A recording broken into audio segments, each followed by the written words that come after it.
In 1828, no less than Andrew Jackson entered the fray, arguing that the duties of those articles of importation which cannot come in competition with our own productions are the first that should engage the attention of Congress in the modification of the tariff. Of these, tea and coffee are the most important.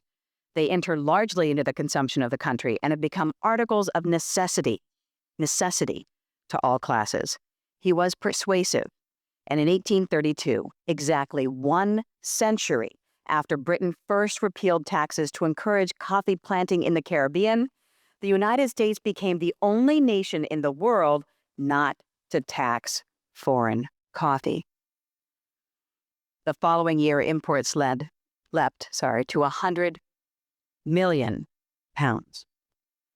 20 years later, it was double that. But if U.S. importers recognize their increasing dependence on one supplier, most coffee drinkers did not.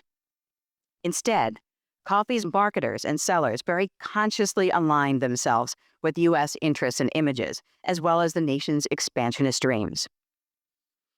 Take, for example, this advertisement from Old Dominion, touting its coffee and its coffee pot as part of the rich historical legacy of Virginia.